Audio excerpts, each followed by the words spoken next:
Humming Valley A. Capella Christian Men's Choir for your national anthem and the prelude that you've given, and Dr. Blanton for the invocation. Today we're fortunate to have as our guest speaker Town Manager Scotty Harris. I'd like to take and give you an introduction to Mr. Harris and let you know some of the things that first responders are faced with. We normally think of the 9/11 ceremony, but day to day we have events that occur. And this past year we saw the results of the catastrophe of the floods that we had and all the damage from the hurricanes and so forth. The first responders were those that came to the top and helped us in this endeavor. Now let me give you a little bit of background here. Being in the right place at the right time with the right skills permitted our town to experience less pain than many others thanks to Scotty. Now, as Paul Harvey would say, now the rest of the story. Scotty Harris currently serves as Louisville Town Manager after transitioning from Fire Chief for the town. Scotty got his start in the fire and emergency service field as a volunteer firefighter and rescue squad member in 1990. He joined the United States Air Force and was assigned to Pope Air Force Base, where he then began working full-time as a telecommunicator with over 30 plus years in the fire and emergency service field that landed him in many spots as Chief Fire Officer for the U.S.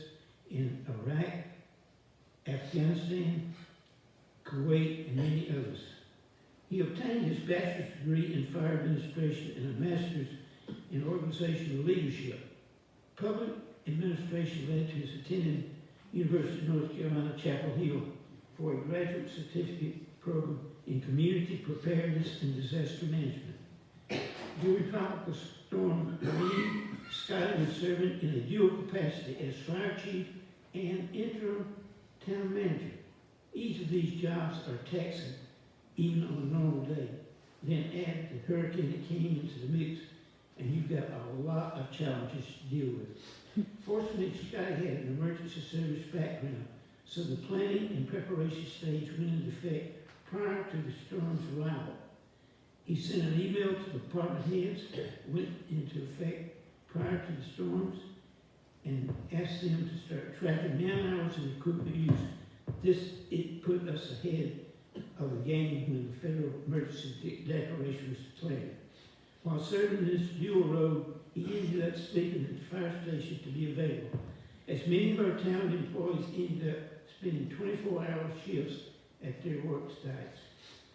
On Wednesday, the evening of the 25th, flooding in our fire district began, so water rescues and evacuations began. This was prior to the storms, and we had preparations already made. While at the fire station on Friday evening, we started losing water pressure, and he contacted Public Works to make them aware. It was Friday evening when we lost water line running under Reed Creek. Working on contingency plans and moving forward during the disaster, Scotty worked with all departments to see the need during and after the storm. Coordinating across departments, he ensured resources were allocated where needed. His hands-on leadership and tireless commitment kept morale high and operations effective. Even when uncertainty reigned and floodwaters threatened every corner of the town, his experience in disaster management transformed chaos into coordinated action. And as the storm passed, it became clear that Weaverville's resilience was owed much to steady guidance. Well, there's not many places that have a town manager with that kind of background to lead town. So please give a hand to Scotty.